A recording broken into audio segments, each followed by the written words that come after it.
I just want to, but I think we will deal with it in terms of our attendance register.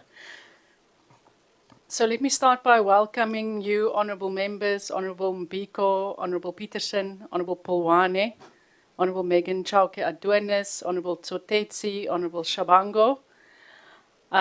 Also warm welcome to Honourable Kanile. We've got Honourable Mkunu, who is writing an exam this morning, but she has submitted her sheet. The chairperson will read into the records her names. We've got Honourable Mailula, who is online due to difficulty. She couldn't travel to Cape Town, so she will read her record, her scoring sheet online.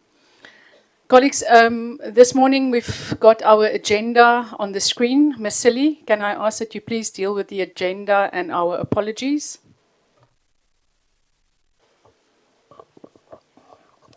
Morning, Chairperson and honorable members.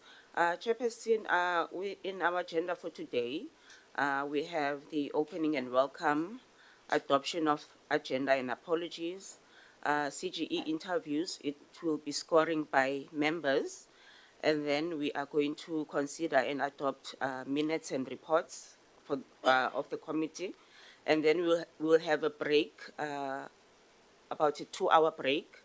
And then we'll come back for the adoption of the CGE recommendations report and closure. Thank you, Chair. And I have not received any apologies on my side, Chairperson. Okay, there's just the apology of Dr. Leklape, who's currently with the Health Portfolio Committee. Okay, members, that is the agenda for this morning. Please, may I take a mover and a seconder for our agenda, please? Yes. Morning, Chairperson. Morning, honorable members, our support staff. I move for the adoption of agenda. Thanks, Chair.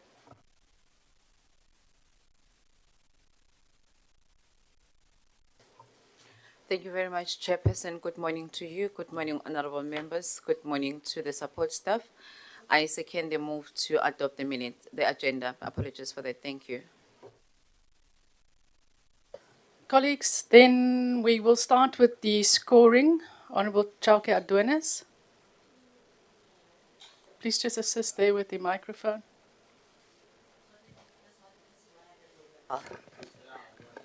Making me suffer. Thank you very much. Thank you very much, Chairperson. Chairperson, before we then, because I wanted to rise before Honorable Kanyile came in, to ask the question in terms of the process of the scoring. I just wanted to find out, I did ask in our communications platform, with the NCGBVF, we were recommending 10 candidates, and we were then to read into record only 10 scores. So I wanted clarity on that process and whether we'd be following that process here, and if not, why? What would be the reason behind not following that particular process? Thank you very much, Honourable Chauke Adonis. No, I did respond on the group, and you will recall that it has been the practice for both the NYDA as well as the National Council on Gender-Based Violence and Femicide that we score all candidates. We didn't only score top 10. In fact, it is a practice that we should score all candidates because we interviewed all candidates. So it should be done today as well. So we're following the same practice that we score as per the scoring sheet, all interviews completed. So we're not deviating from any other practice. Remember, even with the NYDA, we needed 7 board members. We nominated 9, but we scored everyone. And so, in other words, everybody had received a numbering on a list. Same with the National Council on Gender-Based Violence, and the same will apply today. We will score all 14 candidates that we have interviewed. We'll recommend 7, and the president ultimately will appoint 5. So there's no deviation. Yeah?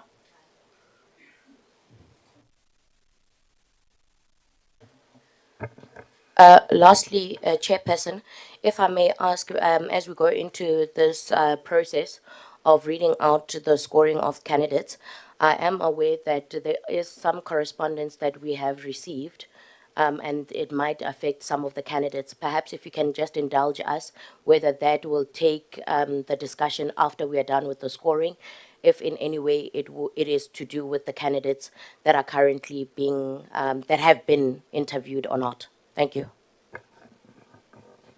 Thank you so much, Honorable Tsotetsi. Thanks, Chair. I don't know if we're going to see, what I wanted to raise is closely related to what Honorable Chauke have just raised. Now, you will remember, Chair, that when other candidates were being interviewed, I specifically rose and wanted to engage them on some, particularly the ones that are retained, that are within the commission at the moment. I immediately rose and wanted to engage on some of the things that they said they did in the commission. This morning, we've received an email from within the commission that speaks about the falsification of information which they did in the committee. Now, I wonder how are we going to deal with it, because when we had an opportunity to engage them against the information that they were giving us, that opportunity was not granted. Now, I would really perhaps request that the legal advisor is here, Dr. Tembe, must really give us a sense of how do we deal, because it's such justification that would inherently inform the scoring, particularly when you are dealing with people who have been in the commission. If they say that I have done 1, 2, 3, and 4 to assist the commission, such information would be the one that will be able to take into consideration when you are scoring, to say that perhaps we need this continuation. But if it's falsified, as per the allegations that we are receiving in our emails, then it creates a problem. And for me, it becomes a legal quagmire to say what then do we take, because these are remaining allegations against the possibility that they could be true. So hence I'm saying that perhaps we ought to source out a legal advice on this one before we proceed to the question of scoring these candidates. Thank you very much. Thank you very much, Honorable Tsotetsi. So I think firstly, the first thing that I would like to say is the public commentary period has closed. So we are not now still considering public commentary. And then on the issue of the interviews, if we are now to say that we've received a correspondence from someone saying that X, Y, and Z misled Parliament during the interviews, does this mean then that we have got to do the same? We've got to go and verify whether the current 3 commissioners all gave us the correct information. So I think really that as much as you are seeking legal advice, I will ask Dr. Tembe. I don't know if he's received the correspondence from Commissioner Ngomane. Commissioner Ngomane claims that the information that one candidate gave us in the interview process was not accurate. So I don't know then if honourable members are suggesting that we should go and verify and fact check whether all current 3 commissioners gave us the correct information, because you are now saying that you want to take the word of one commissioner over another. And that is exactly the battles that I don't want us to get involved in. I'm going to ask Dr. Tembe to speak to us. You also said, Honourable Tsotetsi, that you were not allowed to ask certain questions. I wasn't sure what you meant with that. If you can just clarify, and then you can proceed. Yes, let me clarify, Chair. What I'm saying is that in the process of interacting with some of the interviewees last week, there are certain things which have been raised by the sitting commissioners, and I would have raised a view that says the information which you are currently giving us is contradicting the information which we received from the entire composition of the commission when they were giving us their report, the annual performance plan report. And I particularly highlighted an area which I thought that it contradicts what the commissioner at that time was giving us. And I remember quite vividly, Chair, you then said she can give me that information outside. That is a part where I'm saying that had it been responded within the records of the portfolio committee meeting, it would have made it quite easier for us to know where is she coming from. Hence, I'm saying, and I'm putting it to you, Chair, that this is an allegation. We are not in a position to verify what is being said now. I also don't have a solution on how we must handle this, because this is not a question of a public comment. It's colleagues listening to the interviews and picking up certain areas where they think that information is being falsified. Hence, I'm saying, myself and you at the moment, we cannot have a response to it. Perhaps we must give it to the legal advice so that they assist the committee on how to handle this. Because imagine if this allegation is proved to be correct when we have dealt with the scoring and everything, we would have scored under falsified pretext. Yeah.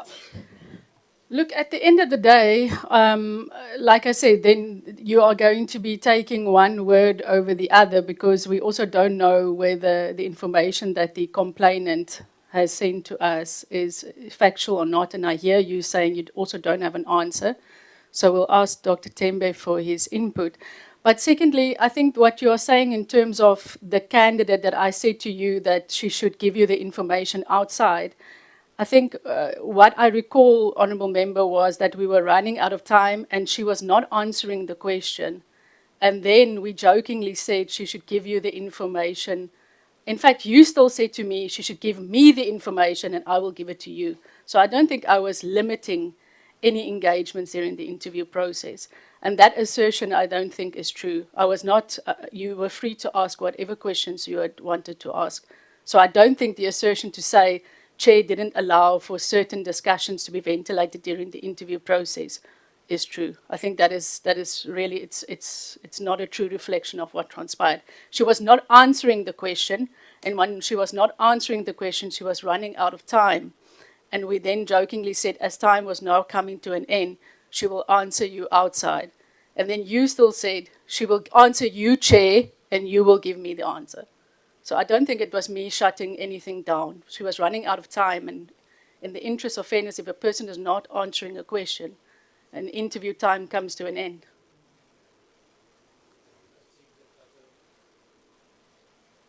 Dr. Teme? Thanks, Chair. Morning, Chair, and morning, honorable members. For me, the issue which is coming to the fore at the moment, because I'm not well versed with the facts, it's abstract. So for me to understand the issues, I think the allegation or the letter or the complaint should be read on record so that one has to know which are the issues that are being raised. Are they relevant for the interviews or not? So currently, if I give my own opinion, it will be just abstract or theoretical without actually knowing the facts or which are the issues which are coming from the complainant or the commissioner. So it's like I'll be giving guesswork. What are the issues which I'm not well aware? What are the issues? What is the complaint about? Thanks, Chair. Abrams, would you be able to read the complaint into the record? Yes, Honourable Chalke Adonis? Thank you very much, Chairperson. As Ms. Abrams reads that as well, I just wanted to find out, I know that as members we did want clarity on some of the submissions that were made by various commissioners to this portfolio committee before we started with the interview process. with some of the grievances and complaints that they wanted us as a portfolio committee to attend to. Can we humbly request that also that particular, I don't know if it's a letter or multiple letters that were then received before the interviews took place, can also be read into record, because my understanding is that these would also be affecting candidates that were interviewed or current commissioners as well. Thank you very much. So this portfolio committee received one whistleblower complaint, which was from one of the commissioners against the conduct of another commissioner, and we had decided not to deal with that whistleblower complaint so that it doesn't reflect badly on either one of the commissioners or influence the outcome of the interviews. In other words, we were planning to deal with the whistleblower complaint after the interview process, and that we checked with Dr. Tembe, and we had discussed it to be dealt with after the interviews. That is the only letter we received. Another letter, I believe, was sent to the Speaker, as you were informed, and then there was a complaint from the Honourable Commissioner Naidu about not having been shortlisted, which the response by Parliamentary Legal was shared with all honourable members on the group. So that was the only correspondence this portfolio committee had received. Ms. Abrams? Good morning, Chairperson, and good morning, members. I'll be reading into the record. It stipulates in terms of the subject, letter from Commissioner Gumani. It was sent on Tuesday, the 9th of June at 9:21 a.m. Good day, Chairperson and Commissioner. Kindly find attached correspondence for your attention and one PDF document attached. Just opening up the PDF. Dear Chairperson and Portfolio Committee members, following the interviews that took place on Wednesday, 3 June 2026, I wish to raise concerns about the gross misrepresentation in Commissioner Gumede's responses during her interview. I wish to address some of the falsehoods that I would like the committee to note. Terms of reference for committees. According to my inquiries from Secretariat, former commissioners and members of the public, the CGE had always had committees with prescribed terms of references. They were, however, short and not going into specific issues of the different committees. The terms of references were reviewed around 2019 during the tenure of Ms. Lulama Ne. When I joined the CGE in 2023, plenary then started the process to update that version. All commissioners participated in the TORs were finalized after the 2024 cohort had joined. They were adopted by the Good Governance and Social Ethics Committee and plenary meetings of Q3 of 2025-26. Minutes to this effect are readily available for your reference. Preceding this, the chairperson led this review process, as this is a function of the GG Committee, which is the Governance and Social Ethics Committee. Commissioner Gumede said she developed the terms of references. She had nothing to do with the current TORs, as it was all the commissioners. If Parliament needs evidence to this effect, I will provide it. Only commissioner working in 3 provinces, and she has been impactful in 3 provinces, Northern Cape, Limpopo and Gauteng.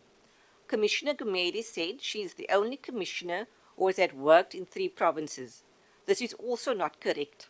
Attending events in a province doesn't make one work there. You only work in a province if you are officially deployed by the chairperson of the commission. She therefore worked in 2 provinces. If she has worked in 3 provinces, she should provide such evidence. Next item, non-existent Limpopo CGE before her arrival. This is also not correct. Since Limpopo had staff before being deployed there, and that staff was working and submitting reports to head office. The province had been functioning well and continues to function despite her absence since 2025. The reports attesting to the work that was done before Commissioner Gumede was deployed are available for reference upon request from the CGE. Next item, Limpopo was abandoned by the previous commissioner who left abruptly.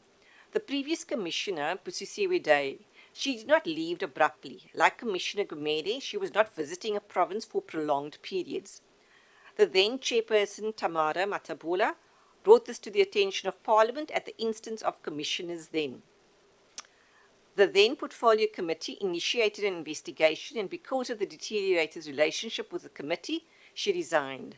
Similarly to the former commissioner, Commissioner Gumede has abandoned the province. I believe it is important for the Portfolio Committee to probe this, as the CGE, through the office of the chairperson, has never received a reason for absence since 2025.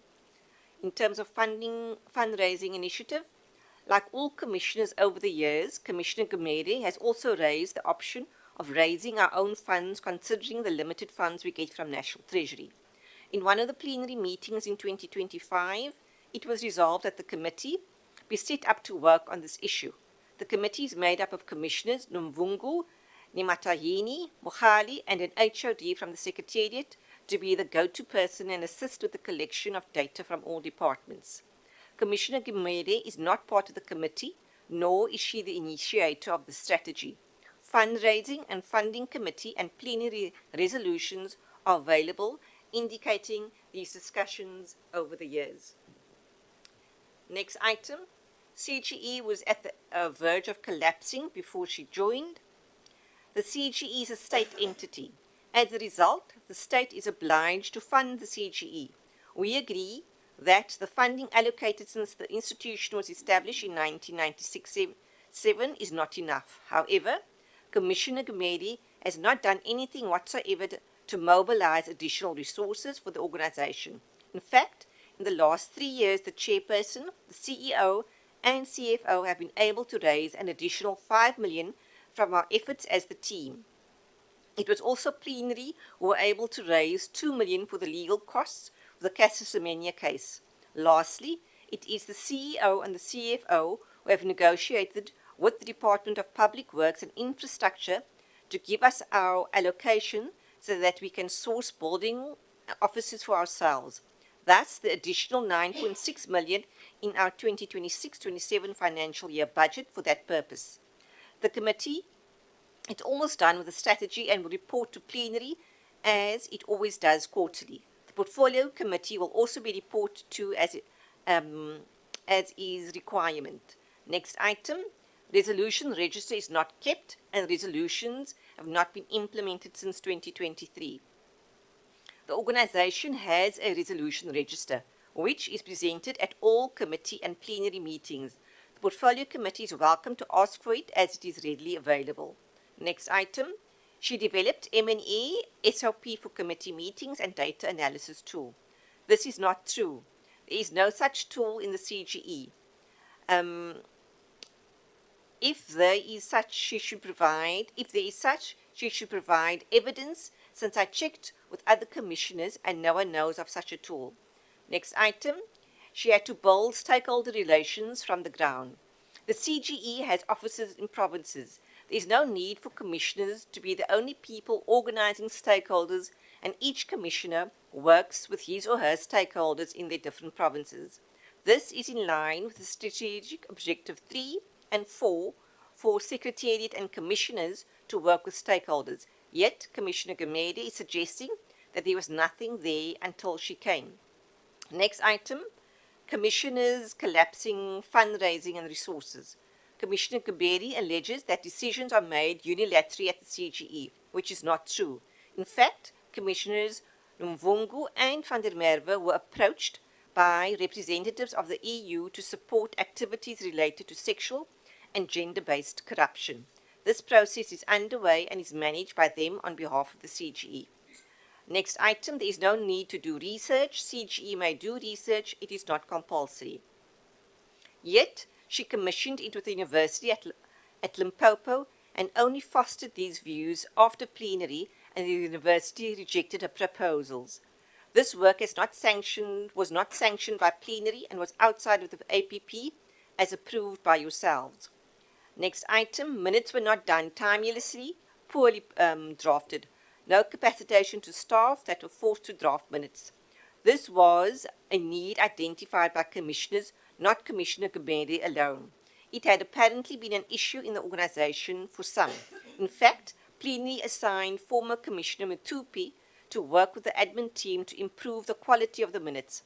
Plenary then assigned the chairperson to provide the training of the secretaries. These were long-standing committee secretaries. The training was done by the chairperson and Commissioner Mazibuko. The training was held at the Poctonian Hotel in Braamfontein. It would assist if Commissioner Gumede can clarify where and when a training was held and to submit to you the training material she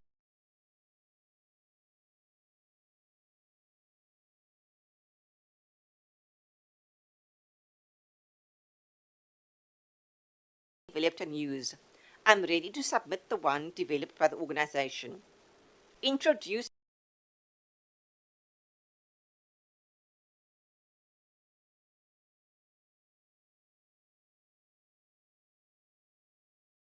an automated case management system. There is no such a system at the CGE. I suggest the committee visit and or verify with the Auditor General of South Africa. Next item, hearings are spearheaded by chairperson exclusively. Governance run by one person, decision taken by one person.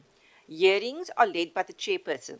This is part of her duties as the executive authority of the organization as outlined in PFMA Schedule 1. Again, according to the Commissioner's Handbook, it is the chairperson as the executive authority who chairs the GG and SE committee, as this duty lies with the chairperson of the organization according to PFMA. All the decisions of the CG are brought through committees to plenary for decision and ratification. Further deliberations will be undertaken on this issue with yourselves. Further, Commissioner Gumede did not submit herself to the rules of plenary, became disruptive, and wanted commissioners to adopt reports that are not consistent with the provisions of plenary. On at least 2 occasions, Commissioner Gumede wrote reports in which the tone was harsh and grossly disrespectful to staff and commissioners. When asked to substantiate the claims in the report and to consider revising the report, she became very belligerent toward other commissioners, to the extent that Commissioner Dr. Naidu became emotional and cried. Impartiality. On a separate occasion, Commissioner Gumede proposed that herself and Commissioner Mugani should use their skills to the advancement of the CGE. A fellow commissioner cautioned of the separation of duties between commissioners and secretariat, and again, this proved to be a problem for Commissioner Gumede. Commissioner Gumede was asked about objectivity in Parliament, yet failed to disclose that she was cautioned by plenary about why and how she participates in activities of political organizations, and this may be seen as a lack of impartiality given the degree of objectivity to be exercised by commissioners. Even at this occasion, she said she's not going to be apologetic about belonging to a political party, and yet her response at this interview was different. She has also reported to me, to yourselves, for belonging to a political party. Some of the assertions will be left unchallenged because of their nature. I suggest that you refer to our AG performance and financial reports for more information. I also call upon the committee to investigate the contents of this letter. Kind regards, signed by Commissioner Bongani Ngumani. Thank you, Chairperson and members. Thanks, Chair and honorable members. Clearly, this is a report of a commissioner who's within the institution. So it's also an indictment on this committee in terms of the commissioner's report, because he raises issues which this committee is supposed to be exercising oversight over CGE. So this information can be verified by this committee, or otherwise he says the committee has failed to exercise oversight on CGE, hence these issues are not verified. But clearly the complaint is intended to influence the outcome of this process. It's up to this committee to decide when it's going to do oversight on these issues, because on issues concerning honesty and integrity, which perhaps it's one of the questions which were asked. So this information will actually negate or vitiate some of the features perhaps that the candidate might, the manner in which she might have answered. So without internal inside information, the committee is disadvantaged at this point because they have to rely on the information that is given at this critical time. Yet, if the committee had done oversight on these issues, it will be able now to say perhaps these allegations are true and correct, or they are actually untrue. So this is Dr. Tembe, can I just ask a question?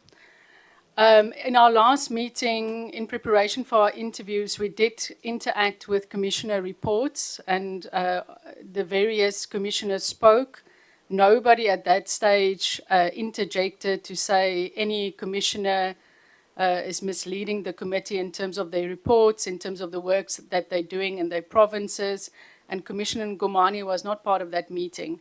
So in our last meeting, we did interact with the work reports of the various commissioners. And at that point, there was no indication that one commissioner or another had a problem, or Ngomani didn't indicate that he had a problem with the report of one candidate. So we did do the work before doing the interviews in terms of engaging with commissioner reports. Also, what worries me now is if we've tabled this complaint by Commissioner Ngomane, surely we should then also table the 144-page complaint by Advocate Gumere. Because what we wanted to do was to steer away from the internal battles at the commission and go into the interviews on an equal footing, to give each person an equal opportunity to showcase what they've got to offer. Now also, how do we make an assessment about what Ngomane is saying versus what Gumede had said? When in our meeting, Gumede was present and gave a commissioner report, but Ngomane was not present.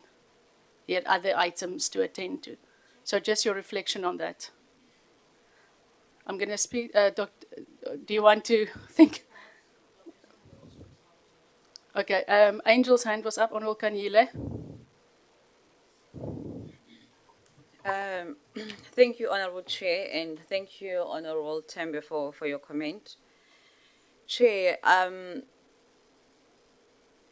this matter gives me discomfort that it is being discussed today on the day when we're supposed to be scoring candidates, number one. I'm happy that Dr. Tembe is here and he'll be able to guide us. And these issues that you've also covered, does this now mean we are going to go back and assess all the candidates on the responses that they have given us?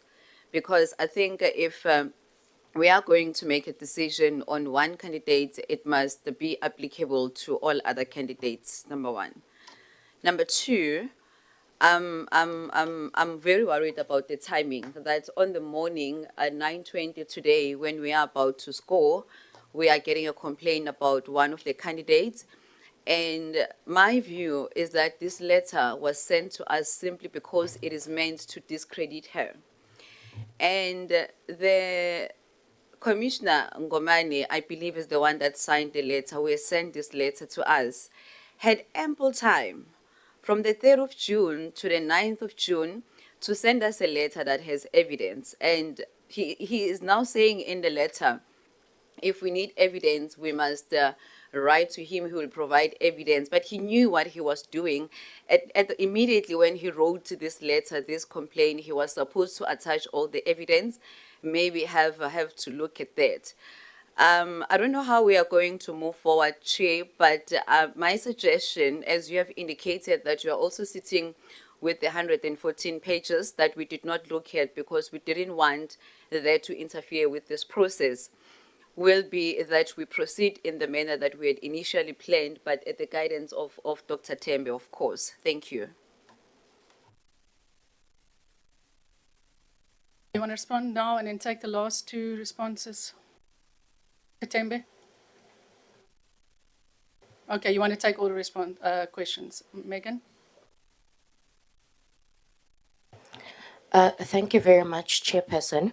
Yeah, it is quite unfortunate that we're having this discussion this morning, but I think it is also very important for us as a portfolio committee when allegations of this nature are brought to our attention, we sort of try and have them ventilated and processed accordingly. And the reason why I think we should be also guided by Dr. Tembe so that we can avoid any form of future litigations as a portfolio committee, as we know the way this process came from. Chairperson, I think here it's not on the base of us verifying the information of all candidates in terms of what they presented in the interviews, because I don't think any complaints or anything has come out about any other candidates unless I'm subject to correction in that regard. It's about a specific candidate and we have received information, so it would be an injustice that we would now subject everyone else to a particular process whereby nothing has been flagged on them. Secondly, it would be, Chair, there is a document that was shared with the portfolio committee, and I think the commissioners had wanted us to attend to it before we started with the interview process. And I respectfully so, you did indicate that would ventilate issues after. And I feel that perhaps that put us at a point of being disadvantaged as well, especially on current sitting commissioners. One of the letters was coming from a number consolidated letter coming from a number supported by a number of current sitting commissioners that we did not have an opportunity to have to read into record and to actually see what some of the issues were in terms of the internal structure of commissioners.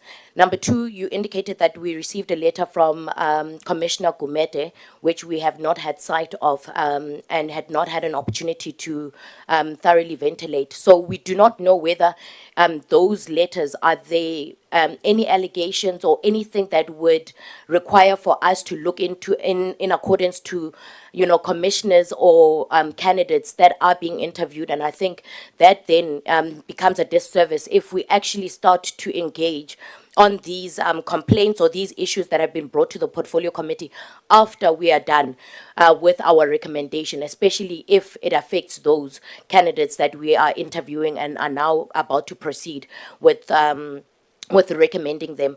So perhaps it's not this letter that has only come in today. We are aware that we received another report, and this was supported and seconded by various commissioners. Thank you very much. No, you see the problem with the process at the CGE now is, can you just switch off that mic? You see, members of parliament are getting involved in the internal battles of the CGE. So the letter that you are referring to probably came to you, Honourable Whip of the committee, before it came to me. Because you will recall in my opening remarks, I said in my last opening remarks, I said that the chairperson of the commission had informed us that there was a letter that was sent to this portfolio committee. And upon investigation, we found that she had not sent it to us. It was in fact sent to the speaker.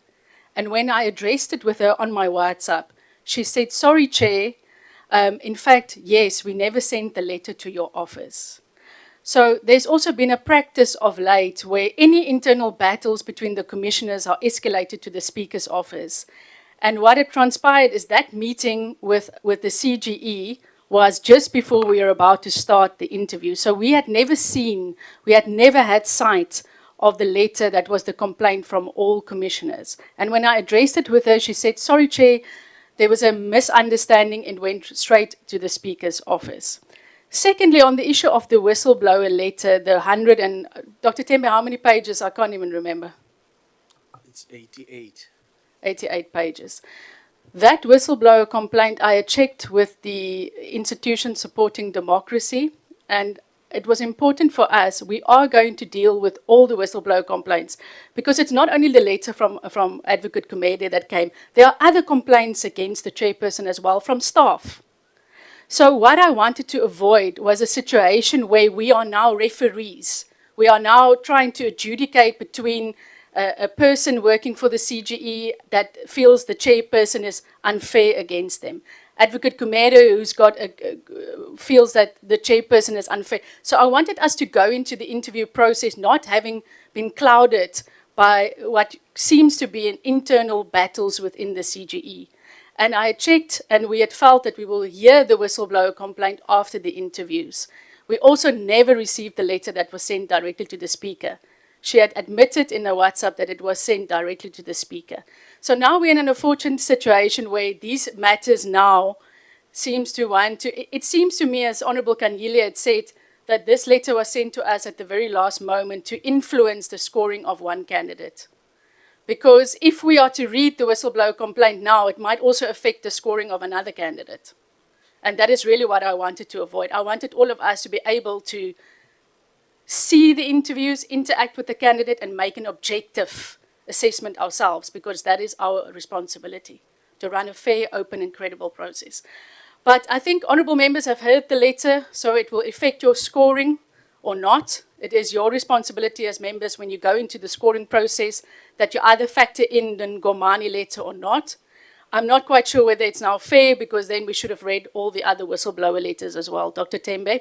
So I will guide you before we go to the scoring or abandon the scoring according to your assessment, Dr. Tembe. Before Dr. Tembe, Honourable Shabango. thank you, Chair. I just wanted to check the same candidate. I'm too far. Is it fine now? Thank you, Chair. I wanted to check on the same candidate. When did we receive her application? Was it on time or was it a late application? I just want a confirmation on that applicant. So that matter was referred to Parliamentary Legal Services. We had given them the Excel sheet with all. I was asked by the Speaker of the National Assembly to check whether all our applicants were eligible, the ones that we had recommended, and their legal opinion came back and confirmed that the application was not late. We can also make that legal opinion available to you, Honourable Shabango. Honourable Tsotetsi. No, thanks. I think we must put the matter to rest. The intention really is not to disadvantage anyone. From my end, I took interest because this, like Dr. Tembe said, that some of these things should have been picked up along the process of conducting your oversight as a committee. From my end, I was actually responding to the fact that in the process of listening to the work of the CGE, and information which is contrary to what was presented into the committee was presented then. And it's for that reason that I took interest when a letter came, firstly confirming that which I was raising, but also listing a number of things that I think that would have influenced the scoring of any other member, particularly with the sitting commissioner who also want to continue being in the commission. We take it, Dr. Tembe, that the matter came quite abruptly, and perhaps for future purposes, so let's look deeply into the matter and perhaps advise how best can the Committee of Parliament actually deal with such matters. So let it now from my end, that would be the conclusion. Thank you. Dr. Tembe, last word before we go to scoring, please. Thanks, Chair. Actually, the issues which seems to be coming out now from the letter of Commissioner Ngomane, those are the internal squabbles within the commission. Because if you look into the whistleblower complaint, which is almost 88 pages, there are a lot of allegations made against each other amongst the commissioners themselves. Secondly, there is also a letter which the chairperson said was sent to the speaker. In that letter, again, Commissioner Ngomane is the whistleblower to the plenary of the CGE. The letter although it's inappropriate, but I have to point out to this committee. The CGE chair says to the speaker, Commissioner Ngomane has said in a plenary there are allegations made against each of the commissioners relating to their professional work, their political affiliation, etc. It goes to 20 pages. Then said that letter was sent to the speaker or the portfolio committee. They write, the commission writes to the speaker, say to the speaker, if that letter has reached your office, actually, can you provide us with the copy of that letter, and whether this letter will not disadvantage some of the commissioners who are eligible for reappointment.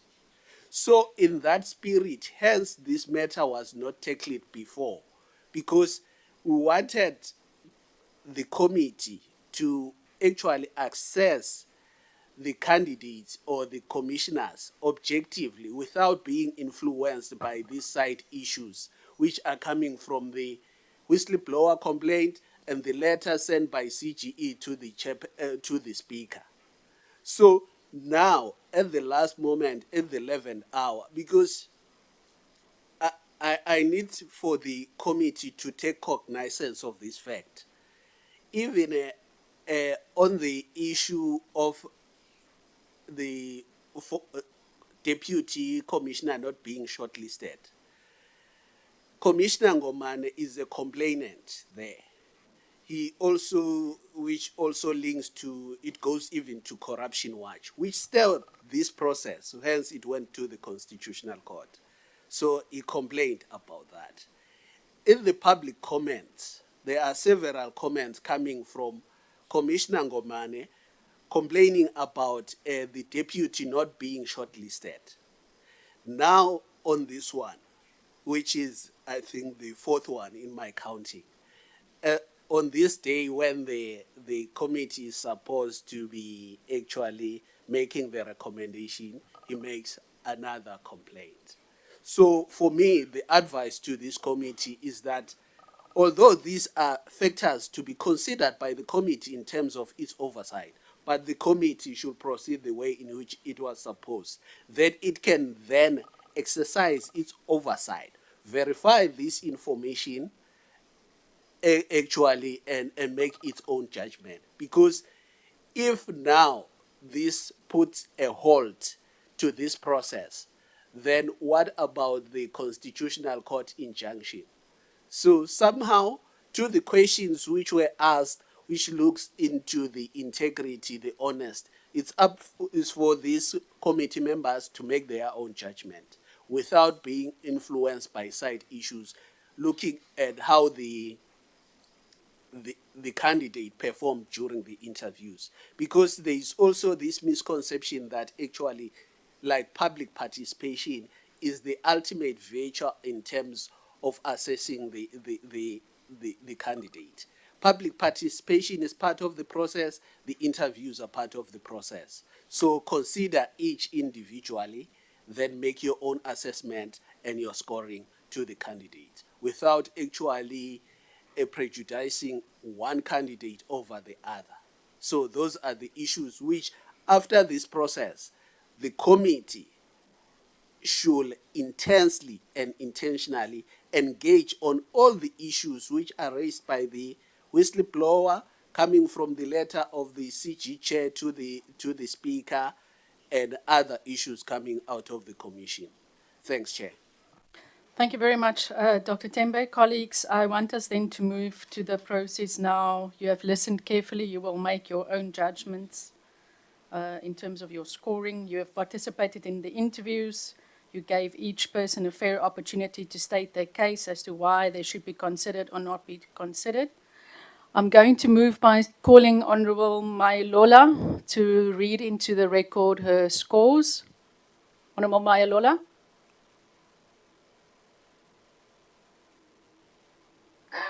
Good morning, Chair, and good morning, colleagues.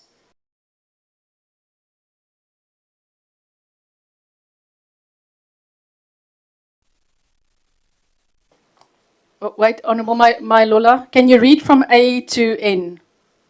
Start with A, B, C, D, E. Should I give you? Okay, Yeah. that's fine.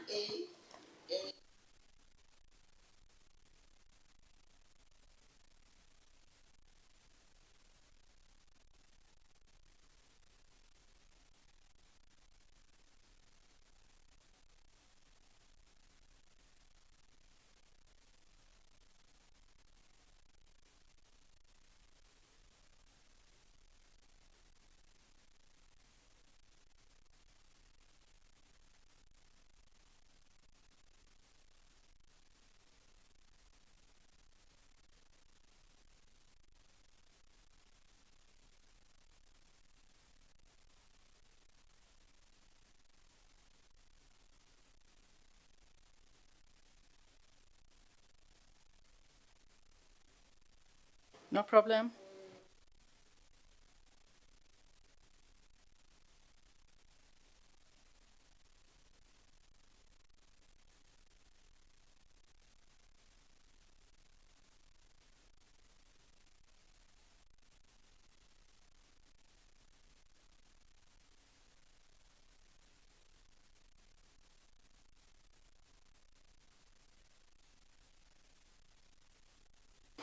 Do you want me to come back to you in 5 minutes? Then you read your score. Yes, please. Okay. Yes, please. Okay. I'm going to go to Honourable Mbiko.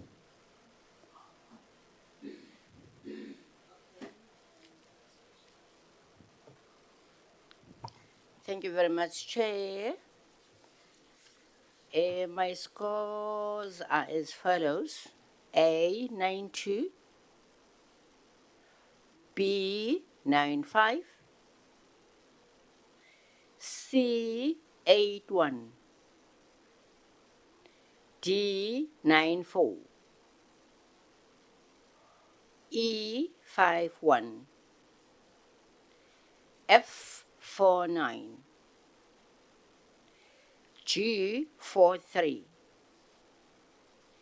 H 52, I 44, J 31, K 92, L 70, M 85, N 80. Thank you. Thank you, Honourable Mbiko. Honourable Mayulula. Oh, sorry, Ms. Abrams, please read back and confirm. Thank you, Ms. Mbiko. Just to verify your numbers, we have 92, 95, 81, 94, 51, 49, 43, 52, 44, 31, 92, 70, 85, 80. Thank you. That's correct, Chair. Thank you. Thank you, Honourable Mayulula.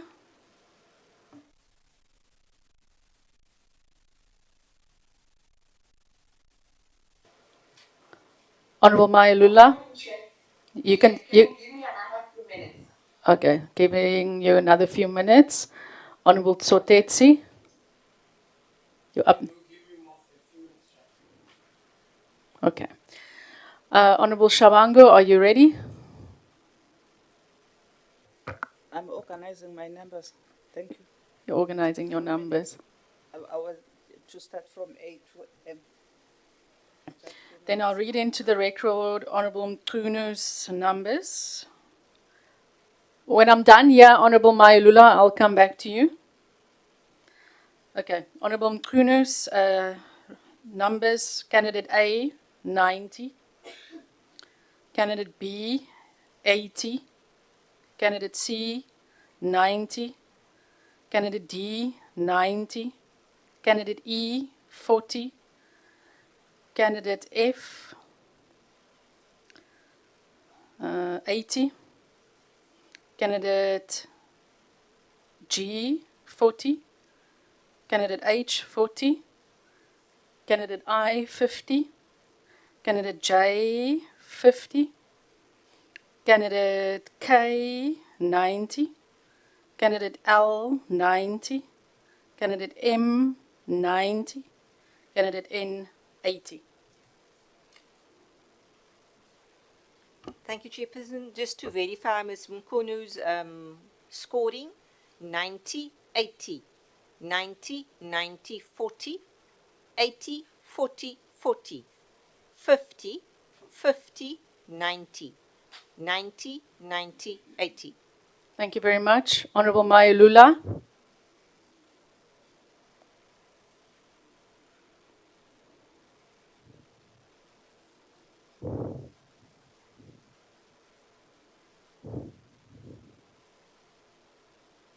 Honorable Mayalula, do you need more?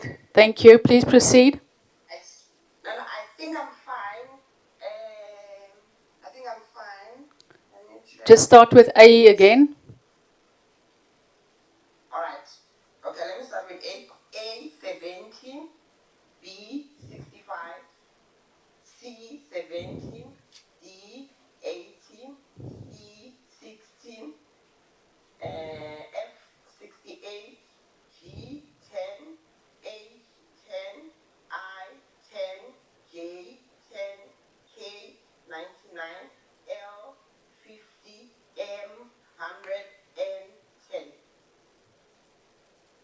Thank you. Honorable Shabangu. Oh, yeah, sorry, confirm.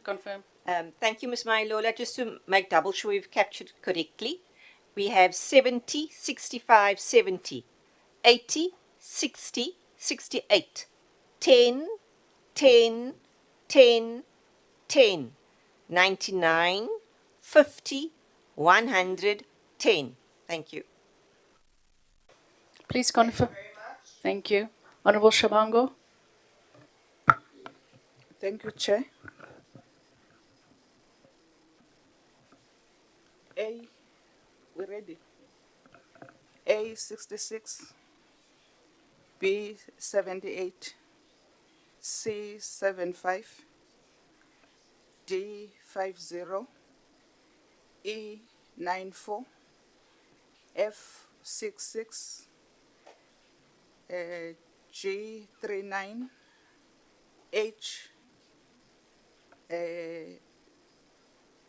54, I 98, J 76, K 93, L 59, M 96, and N is 42.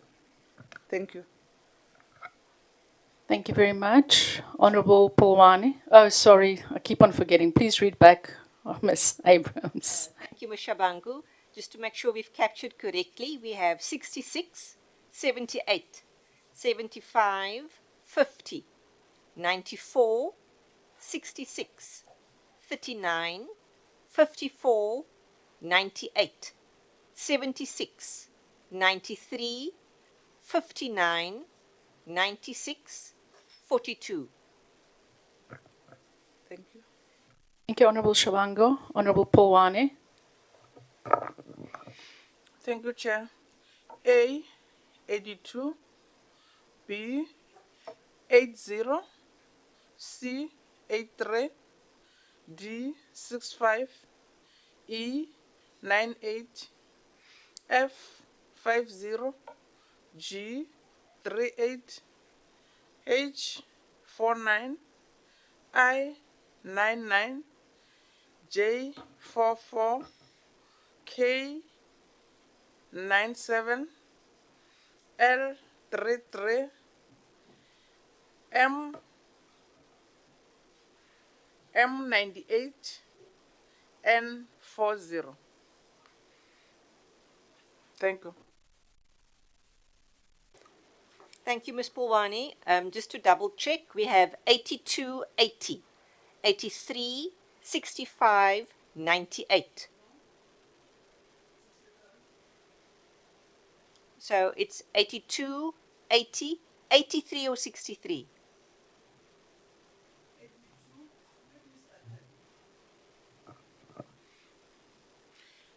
A2 is A, B is 80, C is 83, D is 63, E is 98, F is 50, G is 38, H is 49, I 99, J 44, K 97,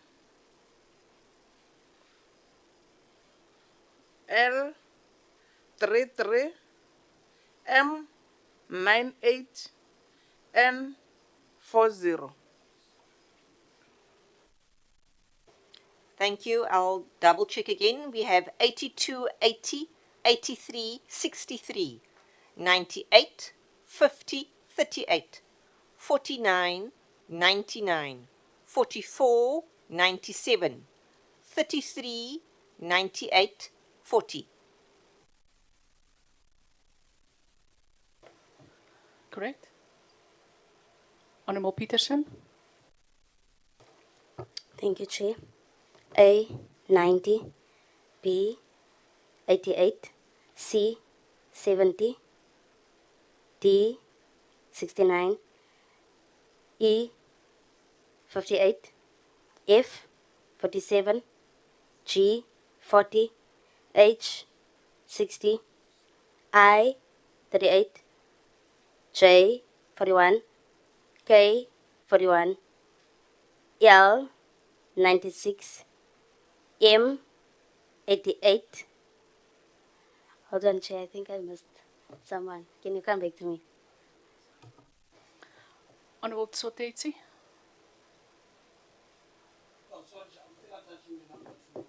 Okay, no problem. Okay. Honorable Kanyile? No problem.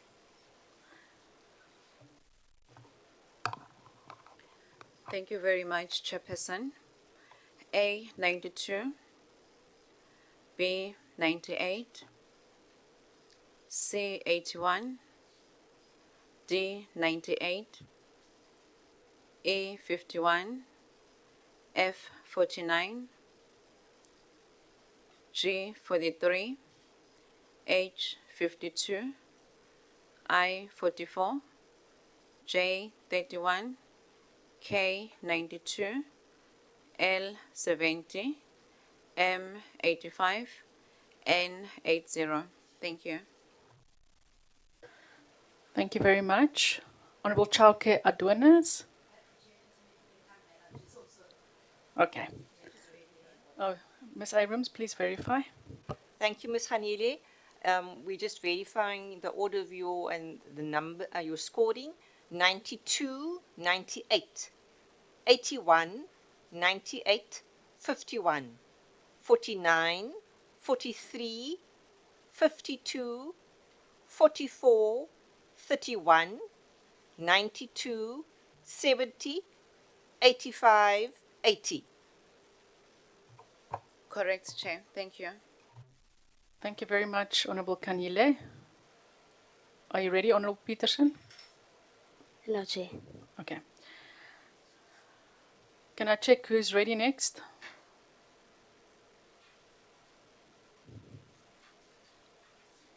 Okay, I'll read mine into the record.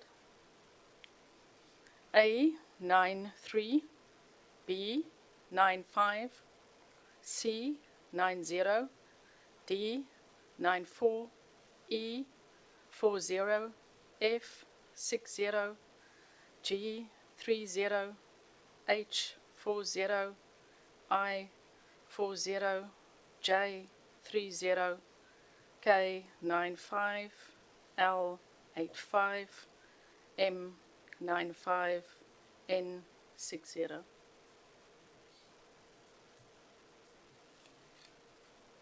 That's 95.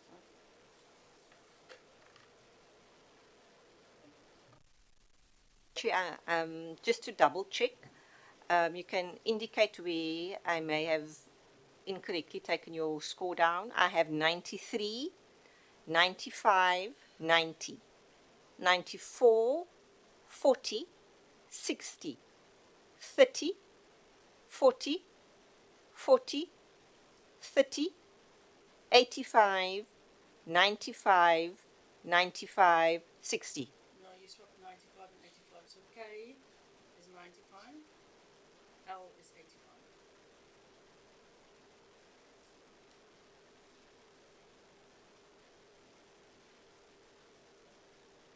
L is 85.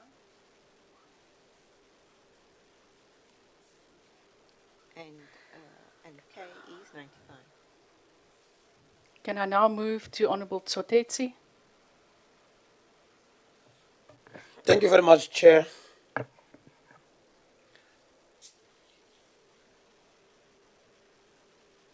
Now, I'm tempted to read the alphabet and the name because I want to verify.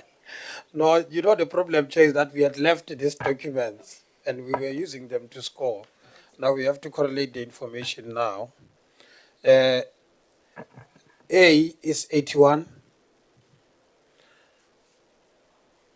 B 52, C 49, D 49, E 97, F 50, G 35, H 51, I 98, J 47, K 88, L 59, M 98, N 60.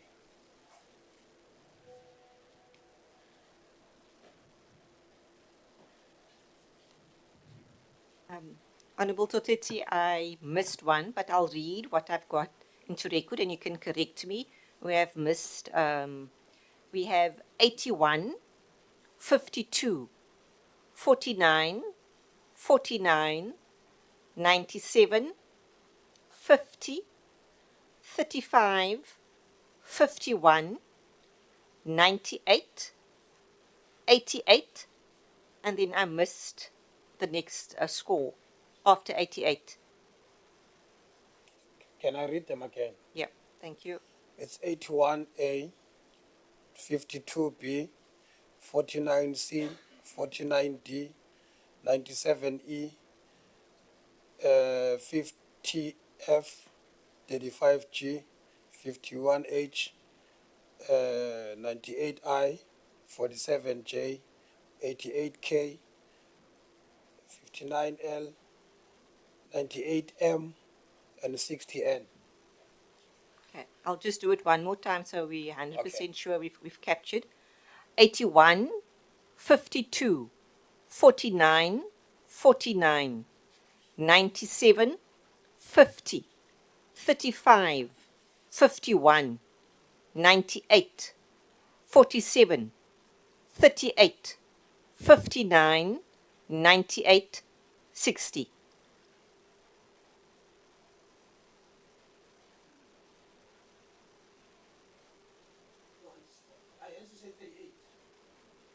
I'll read it again. 81, 52, 49, 49, 97, 50, 35, 51, 98, 47, 38, 59, 98, 60. No, it's 88. Okay. Honourable Peterson, and then Honourable Chalke Adonis. Thank you, Chair. A 90, B 88, C 70, D 73, E 58, F 77, G 47, H 40, I 60, J 38, K 41, L 41, M 96, and N 88. Thank you, Chair. It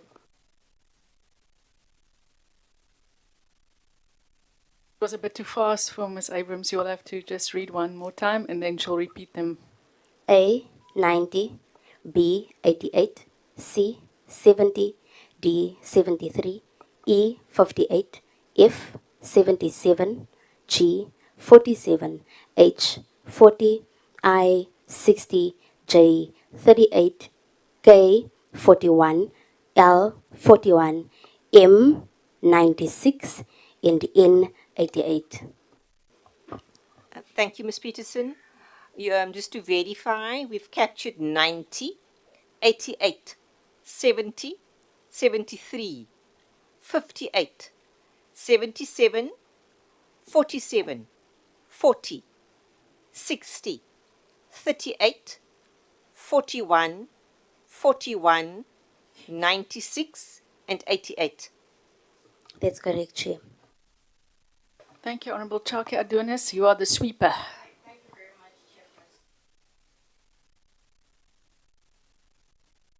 Done. I'm audible now. Okay, I have, starting with mine, it is A. So A is 80, B 60, C 70, D 50, E 98, F 40, G 40,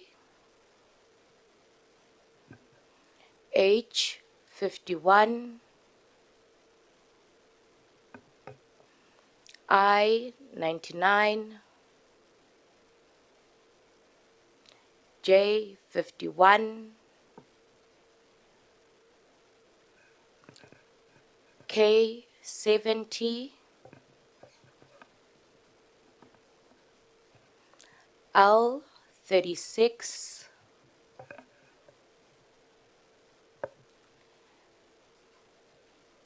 which letter am I on now?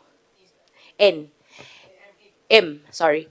M is 98.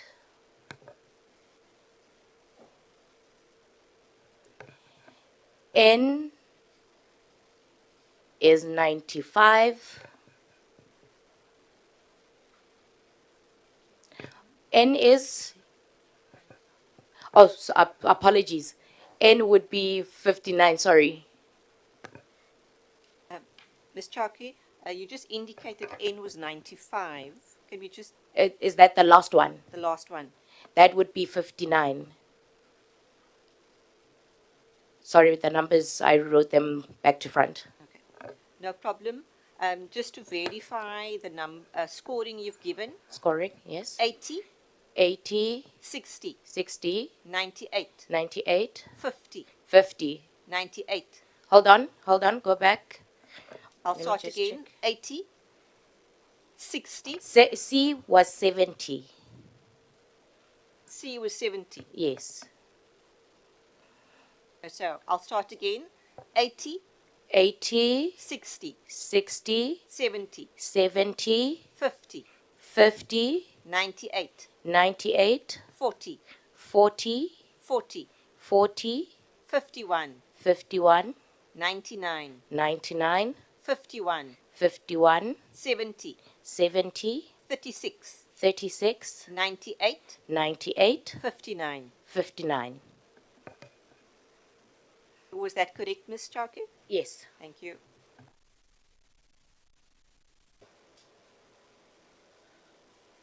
Do you have everyone's scores? Okay. Colleagues, that brings us to the end of the scoring this morning. We will now let Ms. Abrams and Ms. Levendal consolidate the report. We will proceed to do our internal admin, so Ms. Silly will lead us through our minutes for adoption. And she has implemented what you had asked her previously to highlight the resolutions captured in the minutes so that we read that into the record. Colleagues, also one other issue, you had given me a mandate to invite the NYDA. We had set that for Friday, the 12th of June, which is this coming Friday. I wanted to check on the availability of honourable members because we are also going to give an opportunity to our minister to address us on issues relating to the NYDA and the CEDAW report. So I know this week now is a hybrid setup for the week. So I wanted to check whether members will be present on Friday so that we proceed with an in-person meeting or whether a virtual meeting would be better. I know during the discussions, members had indicated that a physical meeting is necessary and we did secure M514. So I think Friday is a very important meeting considering all the challenges that keeps on occurring now. Minister is desperate also to give us feedback on the CEDAW report. So I'm just checking each member's availability so that we make sure. Honourable Chauke Adonis? No, I'm audible now. Chairperson, I would like to confirm my availability, and I hope that my members of caucus also would avail themselves because this meeting requires our immediate attention. So we will be available for the physical meeting on Friday. Thank you very much. Thank you very much, Honourable Chauke Adonis. I'm available. You are available. Honourable other members, Honourable Tsotetsi, will you be available?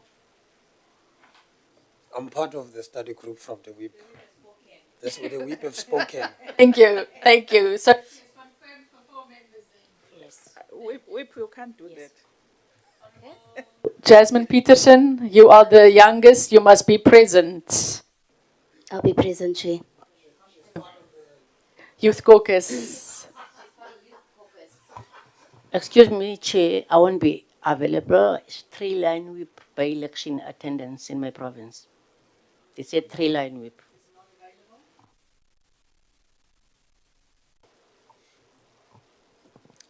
Chair, I am not available on Friday. However, I would have loved to be part of this meeting. We are having a media briefing. There's a matter that we are referring to the SAHRC as a party. I think you are aware there's an issue that we are driving as a GPV task team. So we are handing over a memorandum or a list of complaints to the SAHRC on Friday. So because of that reason, I won't be available, but I would have loved to be part of this meeting. Thank you very much.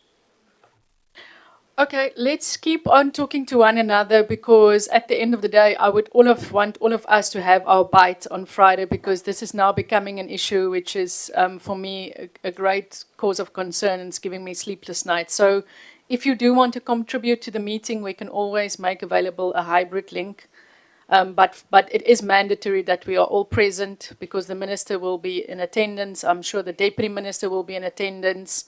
And you will recall that I was told that NYDA is not available, but I've written back to them to inform them it's important that we meet on Friday. So we will continue finalizing the arrangements for Friday and just keep all honourable members abreast. And then we will take it from there. But it is important as it is our last meeting as well for this term, because the next week is a constituency week, and from there we go, we come back for one sitting. So Friday would then, for all intent and purposes, be our last meeting for this term.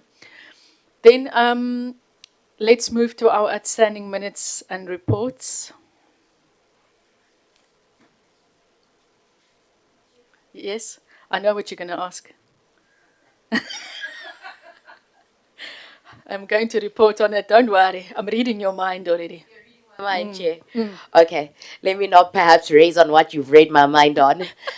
Chair, I just wanted to find out, we did receive, and perhaps I'm open for correction, that we did receive the report and the minutes only yesterday, and I'm speaking for myself that I have not had the opportunity to go through all the minutes, and therefore one would ask that if we're able to carry them over, just so that we have the ability to have gone through all the minutes accurately and ensure that the information has been validated and verified by all members. Thank you very much.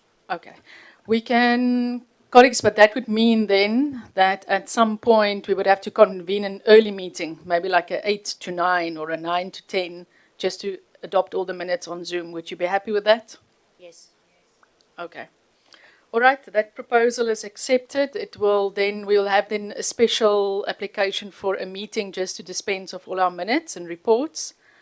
Colleagues, as you know as well, the item that I thought I'm reading your mind on is the is the application for our study tour.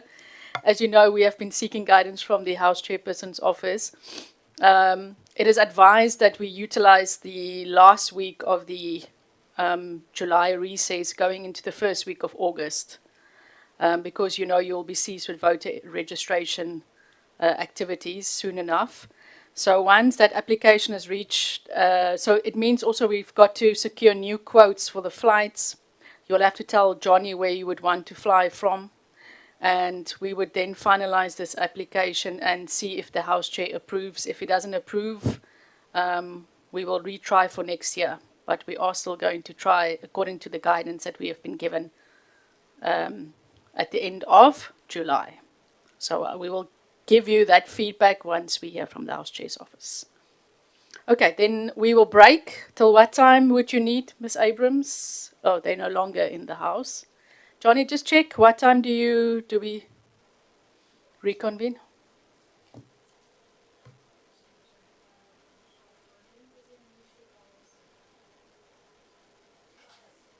And 2 hours is too long.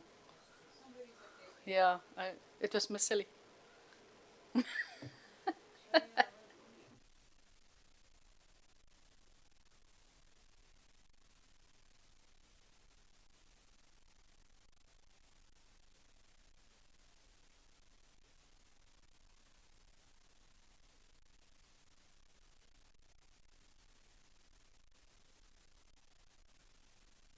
You want to reduce the time?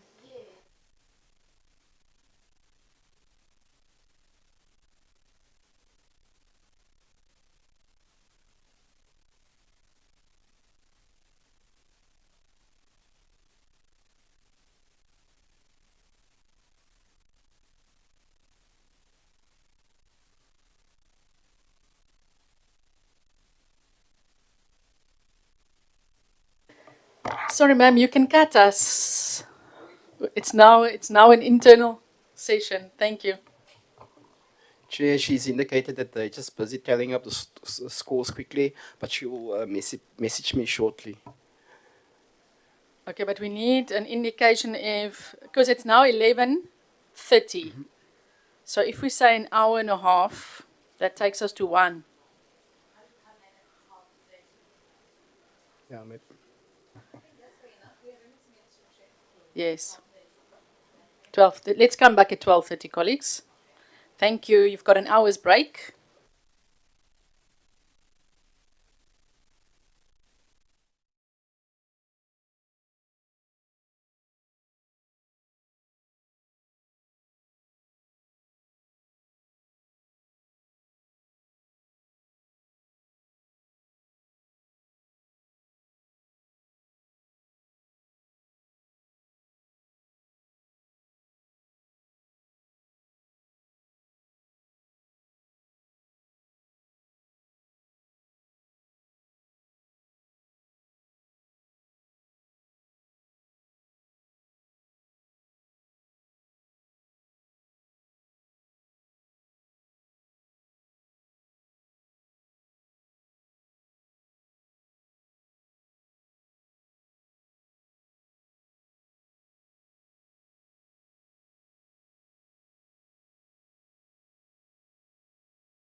and then come back when they are ready.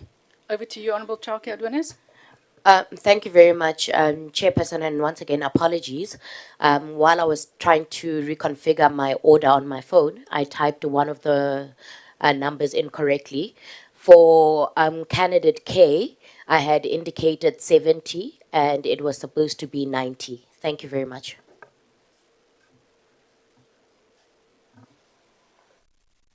Thank you very much, Honourable Chauke Adonis. That will be corrected. I will just ask Ms. Abrams to go and make the correction and come back so that we can start in 5 minutes, which will be 12:30. Thank you.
Okay, thank you very much, colleagues. We are reconvening our meeting. Let me just open the report that Kashifa, Ms. Abrams, is sending to me now so that I can read it into the record. Okay. The committee, having scored all the candidates they interviewed for the 5 commissioner positions at the Commission for Gender Equality, 3 full-time and 2 part-time positions, agreed to recommend 7 to the President. The outcome of the scoring for the top 7 is as follows. First person, Ms. Leonacia Leanne van der Merwe. Number 2, Ms. Sikolile Delight Ngobo. 3, Ms. Crescentia Caroline Blaus. 4, Professor Corneille Davis Buitendag. 5, Ms. Mamahopi Claudina De Seco. 6, Advocate Tando Kumede. 7, Ms. Bernice Lou Marais. These candidates include 3 colored candidates, 3 black Africans, 1 white person. 4 provinces that are represented are the Western Cape, Gauteng, the Northwest, and the Eastern Cape. And we have 1 candidate with a disability. 4 of the 7 candidates, 57%, have prior direct experience at the CGE, working either as commissioners, officers, or managers. 2 of the 7 recommended candidates are current sitting commissioners. And the recommended candidates have diverse qualifications and expertise in various fields that is pertinent to fulfilling the role of a commissioner. I'm going to hand over to Ms. Abrams to read the full report into the record.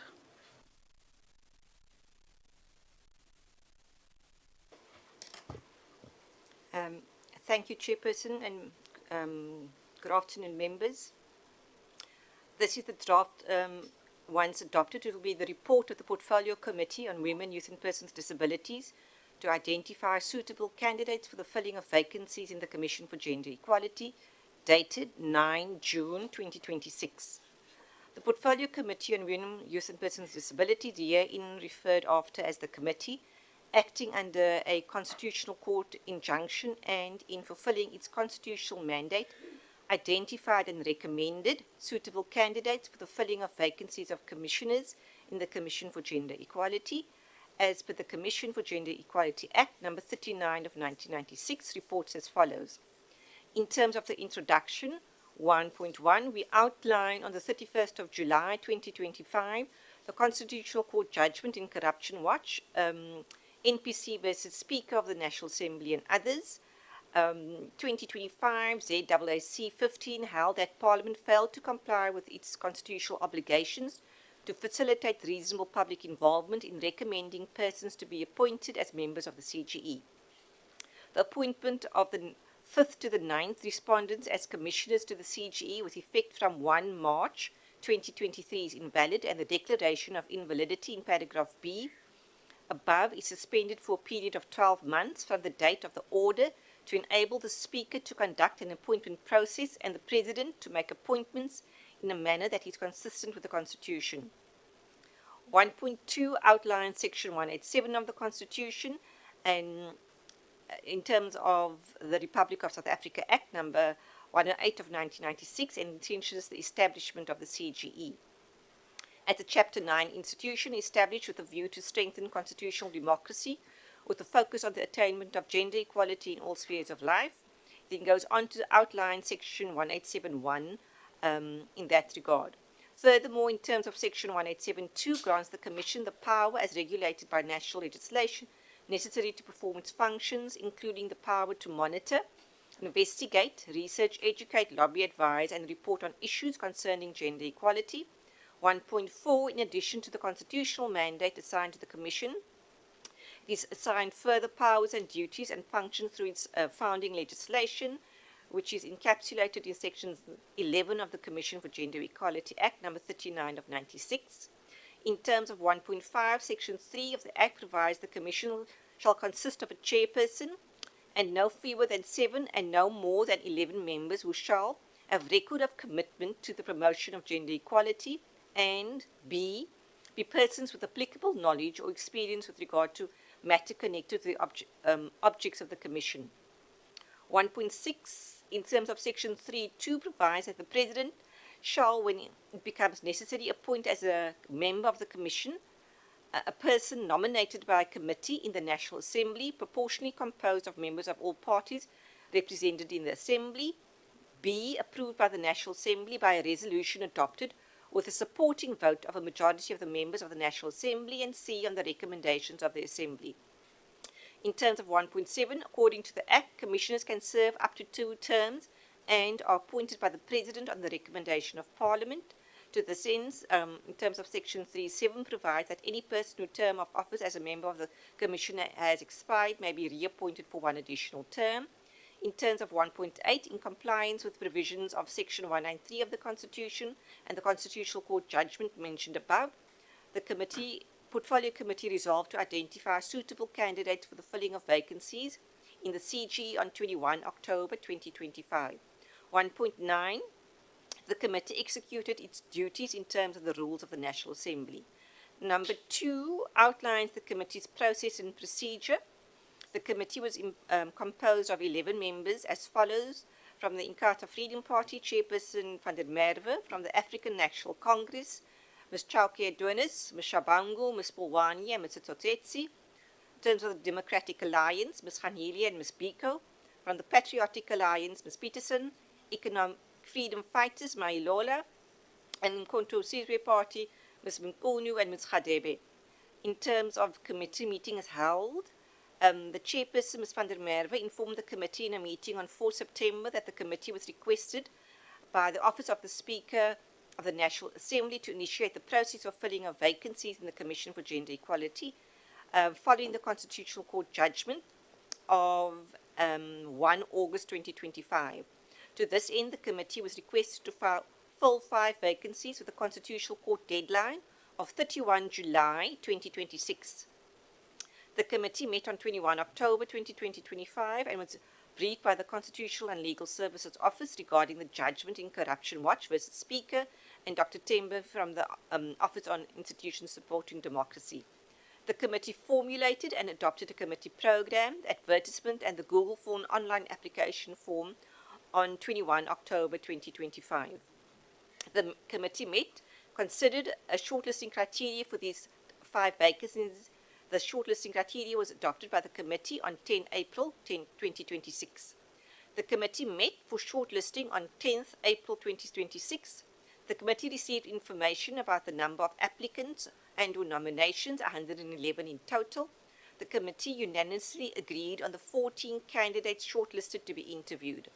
The committee was satisfied with the shortlisting process, considered it fair and just. The committee also agreed to request the State Security Agency to conduct the security screening of the 14 shortlisted candidates and Parliament's Human Resources to undertake a process for verifying candidates' qualifications.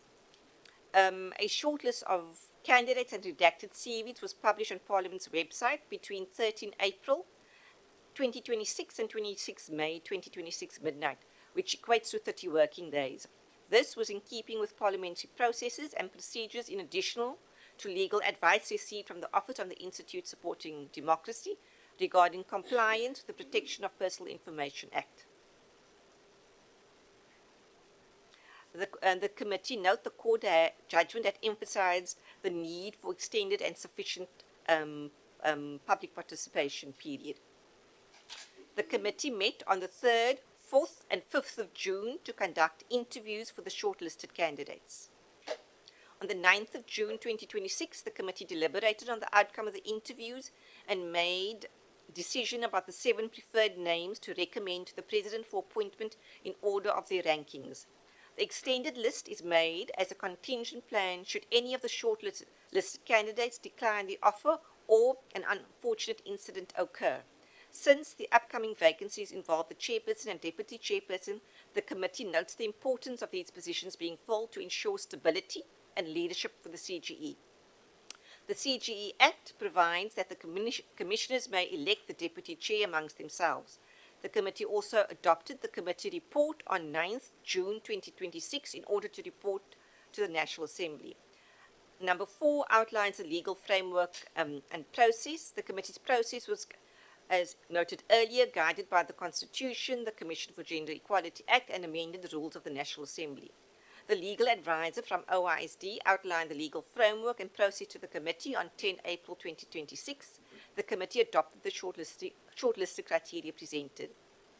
In terms of 5 and the advertisement, in fulfillment of its mandate, the committee issued an advertisement requesting nominations and applications for the position of commissioners for CGE from members of the public. The advertisement appeared in all official languages and in various newspapers throughout the country, as well as on Parliament's website.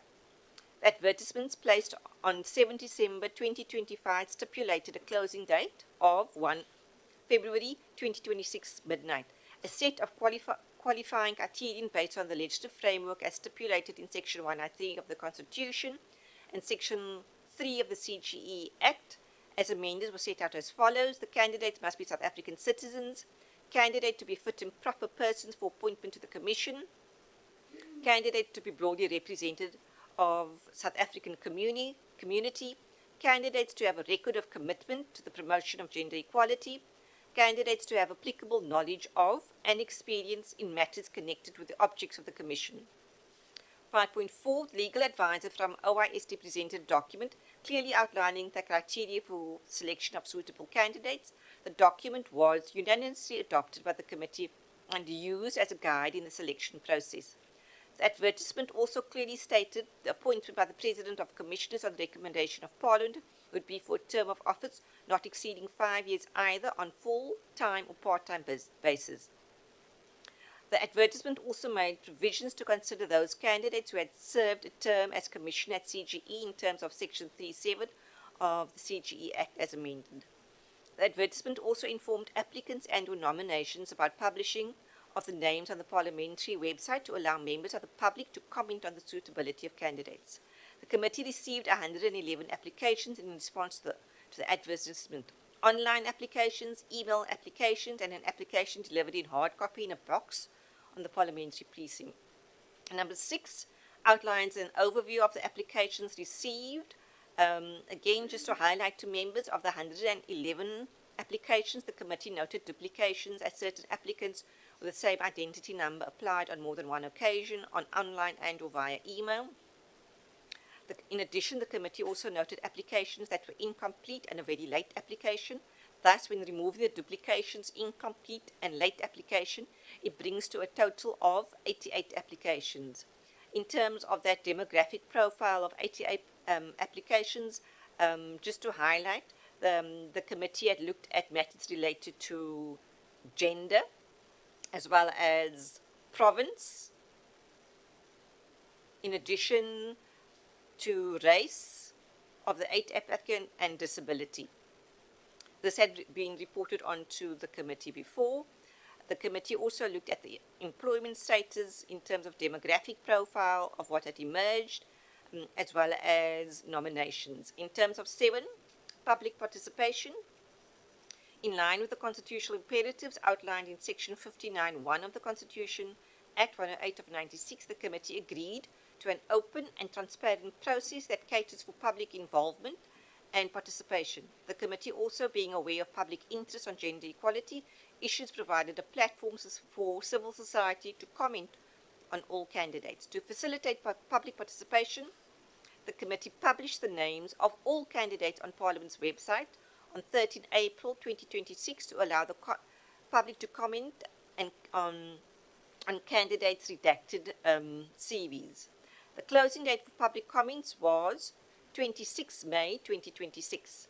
The committee received an overwhelming response to the call for public comments. A total of 249 comments were received. These comments were received for all the shortlisted candidates, in addition to comments that were either not related to any candidate or to an applicant that was not shortlisted. The number of comments per candidate varied from 1 comment for candidate being the least to 124 comments, the most a candidate received.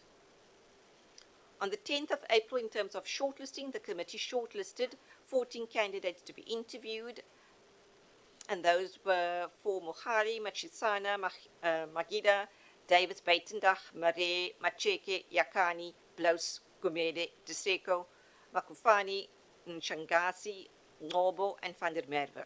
In terms of interviews, the committee agreed on structured interviews, questions for the interviews, and that the interview questions should be relevant for the objects of the CGE.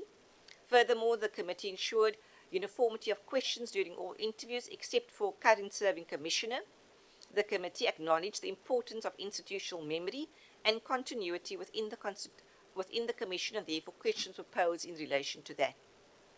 9.2, the committee agreed that the interview questions should be about ascertaining the candidate's knowledge about gender equality practices, legislative framework and principles, and to determine the candidate's commitment to the promotion of gender equality. 9.3, the committee agreed on posing questions aimed at identifying the behavioral attributes and skills of candidates.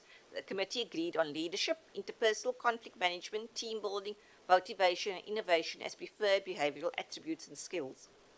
The candidates were each allocated a minimum of 5 minutes per question. The committee afforded those candidates with negative public commentary to respond to issues raised and to clarify any matter the candidate deemed important to bring to the attention of the panel. On the 3rd of June, the committee conducted 5 interviews. On the 4th of June, the committee conducted 5 interviews, and then on the 5th of June, 4 interviews were conducted. In terms of 10, the deliberations, the committee met on the 9th of June to deliberate on the interviewed candidates and selected preferred to fill the 5 vacancies within the CGE. The committee, having conducted all the interviews and taken into consideration the application form with all the relevant documentation of which Parliament's Human Resources verified candidates' qualifications and the State Security Agency undertook security screening, agreed to the candidates to be recommended to the President for consideration. 10.3, the committee also agreed to recommend as follows in order of preference and ranking. 1, Ms. Leonacia Leanne van der Merwe. 2, Ms. Sikolile Delight Ngobo. 3, Ms. Crescentia Caroline Blouse.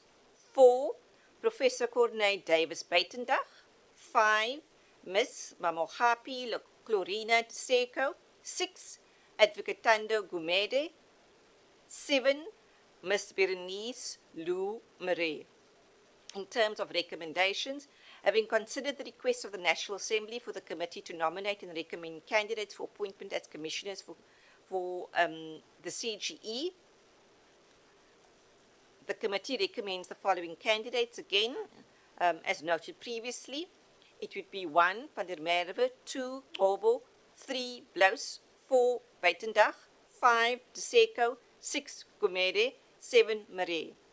11.2, part-time commissioners. If a vacancy arises due to a resignation or death, the President will be able to choose from the aforementioned list of 2 additional candidates recommended beyond the 5 vacancies in the Commission. 11.3, full-time commissioners. If a vacancy arises due to a resignation or death, the President will be able to choose from the aforementioned list of additional candidates recommended beyond the 5 available vacancies. 11.4, the committee further recommends that if a vacancy arises within the CGE, a part-time commissioner should be afforded the opportunity to apply for the full-time position. As such, the committee would urge such a commissioner be given preference in terms of conversion. 11.4.2, to strengthen the independence of the CGE and its reach, the National Assembly should revise the funding of this Chapter 9 institution. 11.4.3, the committee further recommends that the issue of discipline within the institution and amongst commissioners should be strengthened and dealt decisively by the National Assembly and the Commissioner's Handbook to avoid a situation of deteriorating code of conduct and weak enforcement systems. As we conclude, 12, appreciation. The committee would like to thank all members for making themselves available and working long hours to ensure success in carrying out the mandate of the committee. 12.2, the committee would also like to thank all candidates for making themselves available to be considered for appointment to the Commission for Gender Equality. Furthermore, the committee wishes to convey appreciation to the support staff for their contribution to the success of the committee. Report to be considered. Thank you, Chairperson. Thank you very much to Ms. Abrams. Report to be considered. We can now move for the adoption of the report, if honourable members are ready. Honourable Kanyile. Thank you very much, Honorable Chair. I'd like to move that we adopt the report as read. Thank you. Please can I take a seconder? Honourable Shabango. Honorable Chair, I am not seconding. I wanted to request that the total scores be read. Please, before we adopt the report. Okay. Can we read the scores of all candidates, Dr. Tembe? Can we? Okay. And then do we refer to them by code or surname? Since now, Chair, the names have been read, it can be referred to actually to the names. Thank you, Honourable Shabango. We'll do that. Ms. Abrams, are you ready? Just to be clear, I must read all the names and the score. Yeah.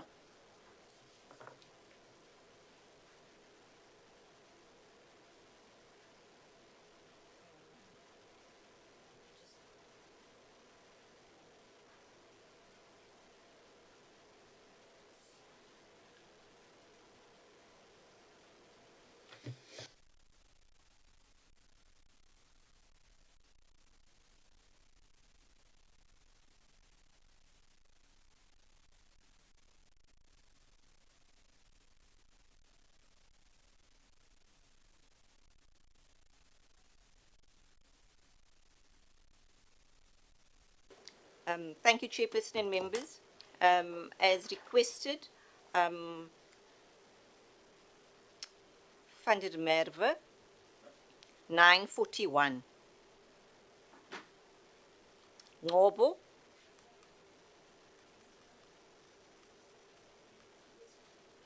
877. Blouse, 836.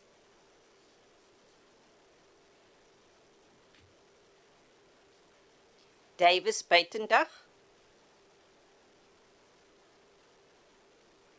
791. DeSeco, 759. Gumede, 741. Lumere, 687.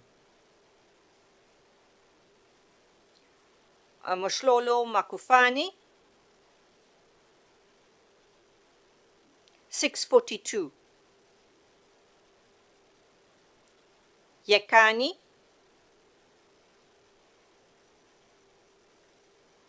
599.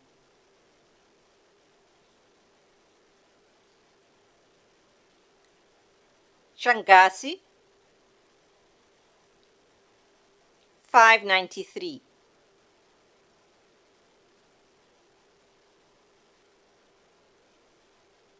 Macheke, 589. Ntabise Amukhali,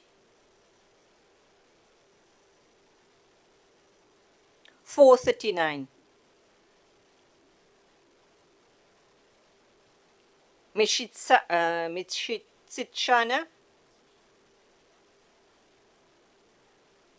408. Magida, that was the last one, 365. Thank you, Chair members. Okay, honourable members, that was the outcome of the scoring read into the record. Honourable Shabango. Thank you, Chair. I object to the scoring of, unless if I got it wrong, the scoring of Marais. Maybe we need to recheck that, because according to what was read from all the members, she is sitting at a total of 439. And the candidate I, according to the total scores that were read now, it says 439, yet according to what we read, she is 598. And I stand to be corrected, but those are the scores that I need us to recheck. Okay. I object.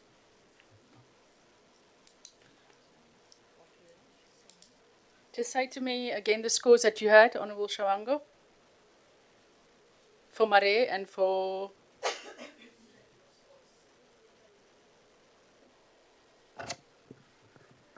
The scores that I want us to recheck, it's H and I. H and I. Okay. All right. I did not finish the rest because it's a lot of a list. It's a long list, but those two, please. Okay.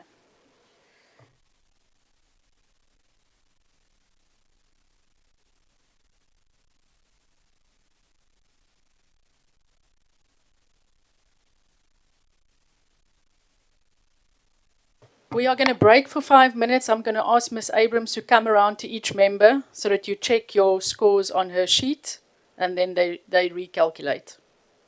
Just for consistency and making sure. It will take her 5 minutes. She'll come to each member so that you confirm your scores. Yeah? Okay.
Members, as requested, I'll start in terms of what we recorded was based on what members had indicated.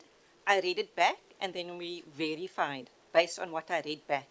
So the analysis is done in Excel and there's an automated sum. So based on the scoring, there's an automated sum that gives you the total score per candidate. But as requested, what I will do now, I'll give the member's name and the score you gave per candidate.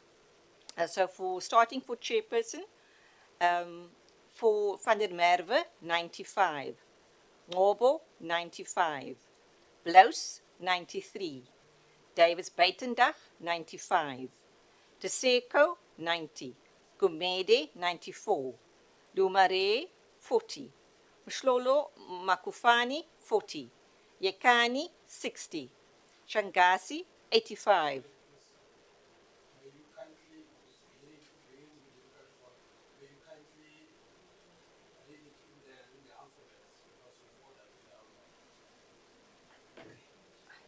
Okay. Yeah, you'll just have to. Okay. Okay. Okay. To start again, so for chairperson, M, 95. I know he wants you to start with A. Must I start with A? Like in alphabetical order. A is 93, B, 95, C, 90, D, 94, E, 40, F, 60, G, 30, H, 40, I, 40, J, 30, K, 95, L, 85, M, 95, N, 60. Confirmed. For Ms. Chauke Adonis,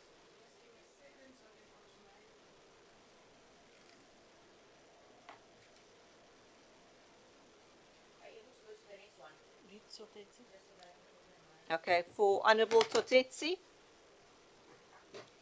A, 81,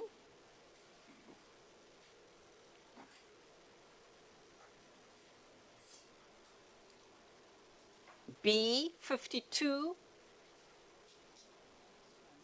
C, 49, D, 49, E, 97,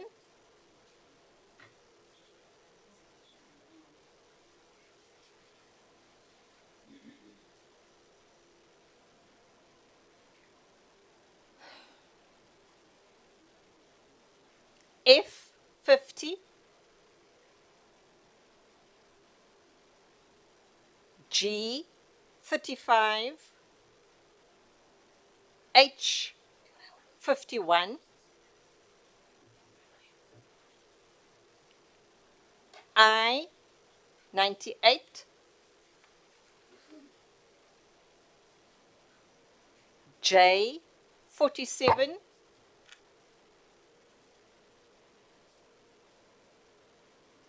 K, 88,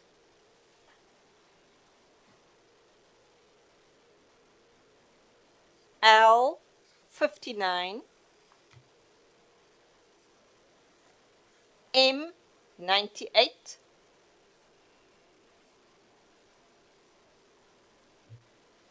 and then N, 60. She's confirmed. She's ranked it for you. ABC. Okay, thank you.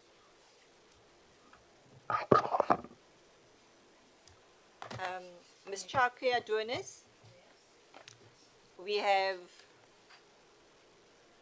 A, 80, B, 60, C, 70, D 50, E 98, F 40, G 40, H 51, I 99, J 51, K 90, L 36, M 98, N 59.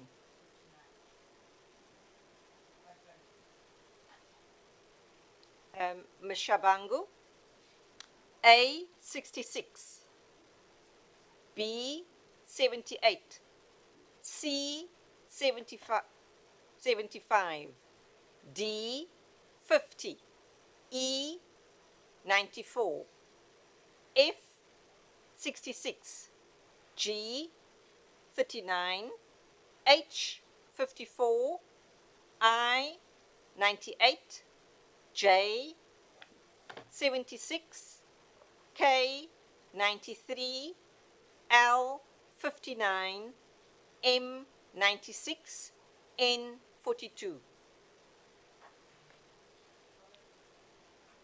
Confirmed. Ms. Mbiko,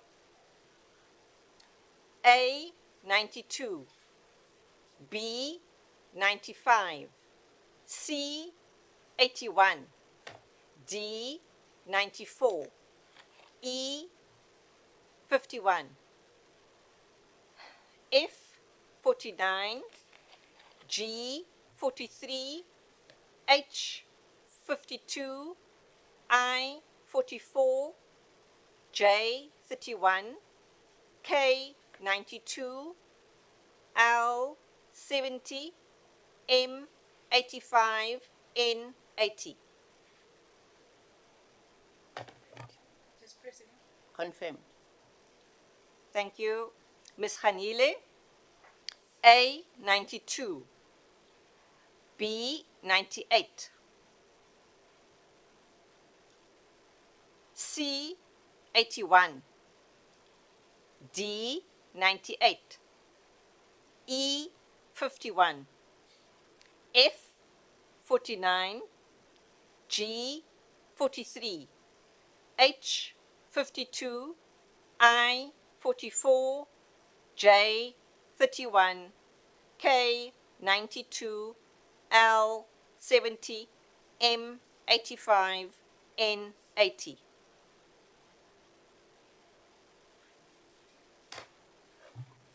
Confirmed. Thank you. Thank you. For Ms. Mkuno,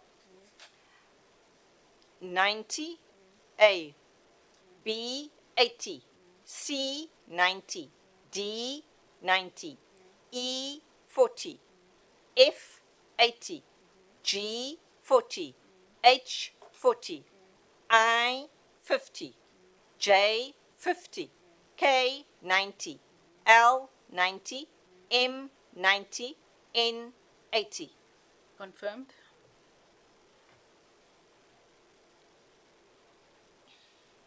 Ms. Polwani, A 82, B 80,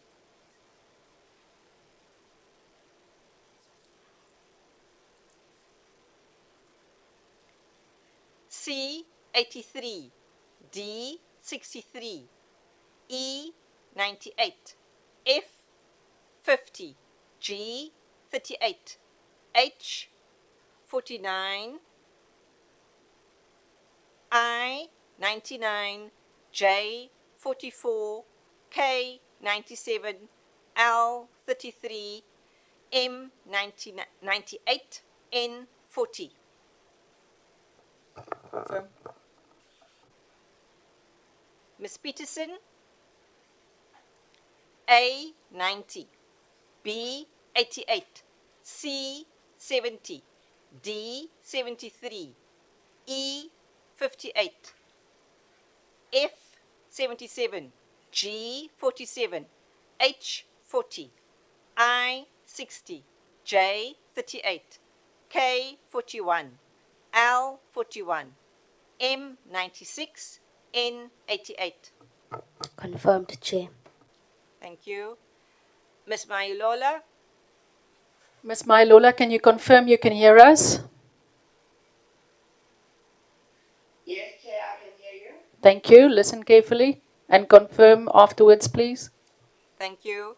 A70, B65, C70, D80, E60, F68, G10, H10, I10, J10, K99, L50, M100, N10. I confirm.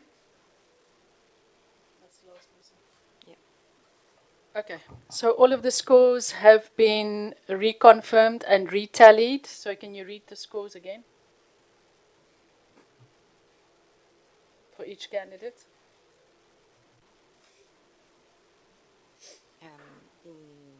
Okay. Okay. So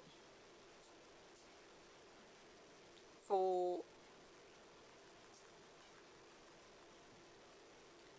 candidate A, 36, 836, B, 791, C, 759, D, 741, E, 687, F, 589, G, 365,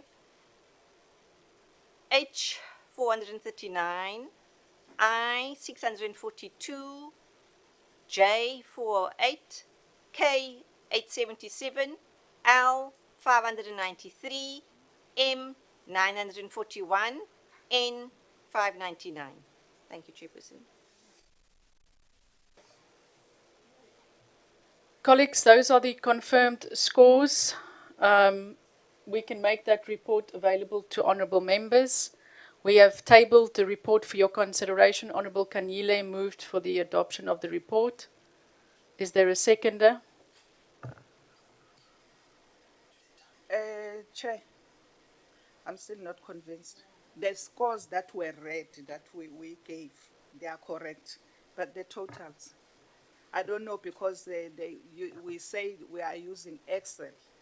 I just want to give one example. That first I was looking at the scores, in line for candidates that are sitting next to each other.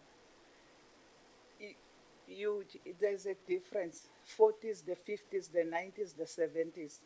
But when you go to the total, there's a vast difference. Can I ask the score of H be read? The total. What is the total?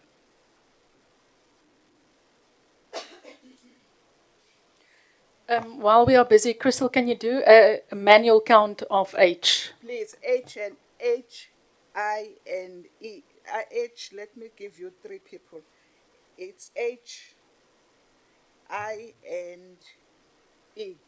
H, I, and E. Just do it manually. Okay. You'll be convinced. Okay. Can I please ask Crystal that you do a manual count of H and I and Kashifa of E? Okay, no problem.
Okay, Chris, Ms. Levendal, can you please confirm you have manually calculated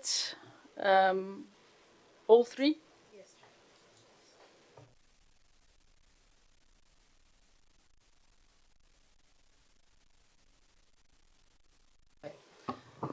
Yes, Chair, I've done a manual calculation. And so for E, the score is 687. For H, it's 642. And for, excuse me, yeah, apologies. E, 687, H, 439, and I, 642. And please read from the Excel sheet. From the Excel sheet, if I compare it, it's exactly the same. It's 687 for E, 439 for H, and the 642 for I.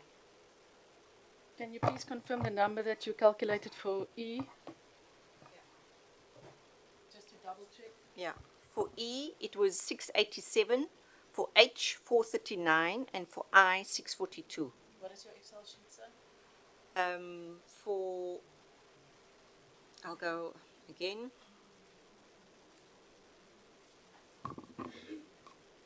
For E, on the Excel sheet, 687.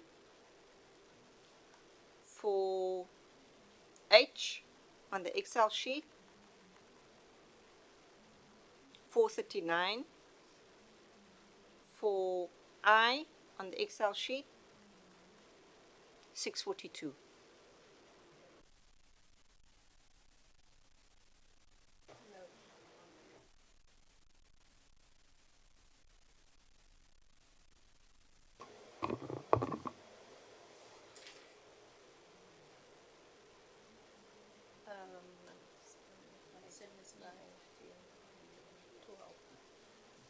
Ms. Shabango, H is number 12 on the list. On the ranked list, it comes to number 12.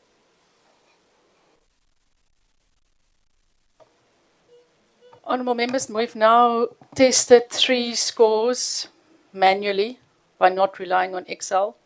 Both Ms. Levendal and Ms. Abrams have checked. The reason I queried Chair is because H was mentioned as number 7, and my scores were not saying so. That's the reason I queried. No, we read the names and the surnames into the record. We didn't attach their symbol when we read the report. We can read it again. Can read the 7 names again. You can read the 7 names again, Kashika. And their symbols.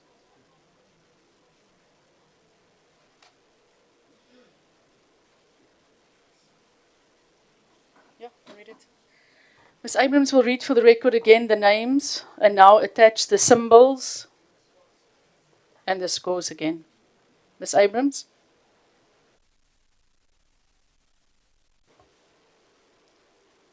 M van der Merwe,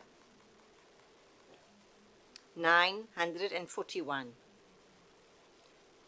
Number 2, which is K, Ngobo, total score of 877. Number 3, which is A, Blouse, total score of 836. Number 4, Davis Buitendag, which is code B, total score 791. Number 5, Diseko, which is code C, total score 759. Number 6, which is code D, Tando Gumede, total score 741. And then number 7, which is code E, Lou Marais, total score of 687. Thank you. Members, that is the report and the scores.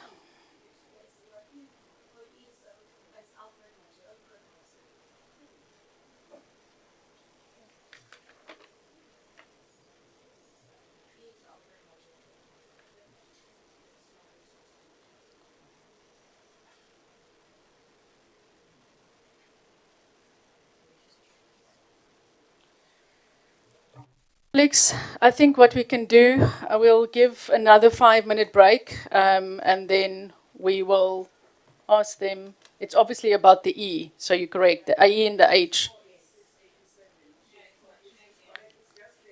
The E and the H. Thank you for alerting us, Honorable Shawango.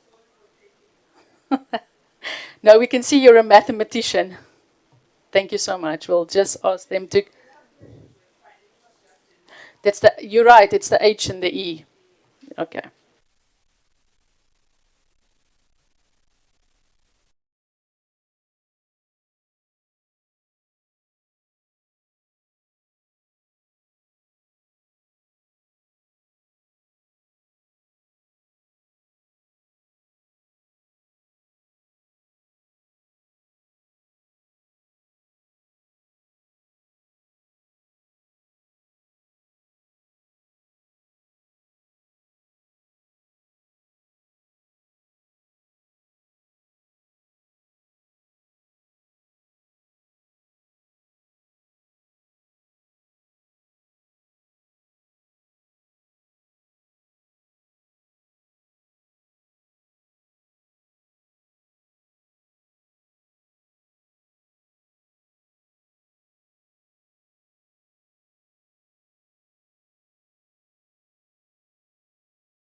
Assembly, we convene a Zoom meeting.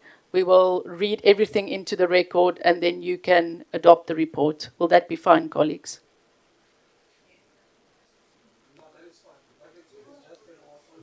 It's just an E and an H, I understand, but I don't want, because this is such a contested process, and we don't want to be making any mistakes. I think we want to make Parliament proud throughout the process and make sure that we are consistent in trying to do our best, colleagues. So I'm just appealing that I allow you to go to the National Assembly to participate in your debates, Honourable Angel. And then we will convene a meeting. We'll read the report into the record again tomorrow for your support. Honourable Chauke Adonis? Can you support that for me, please? Oh, sorry, your mic. Okay, Honourable Can. Chairperson, I will support that, subject to that we do get accurate information tomorrow. Thank you very much. It's already accurate. They just want to swap their symbols, but Thank you very quite much, correct. Chair. Thank you so much. Honourable colleagues, we will then circulate the report and the Zoom link for lunchtime tomorrow. Is everybody happy with that, Honourable Kanile? Yeah, we'll do it before the start of the National Assembly. We'll make the report available as well on the group, and we will quickly apply for a special meeting tomorrow, but you'll get all the information sent to you. So that tomorrow we just open the meeting, you are happy with the outcome, you support 1, 2, 3. Thank you, colleagues. The meeting is adjourned.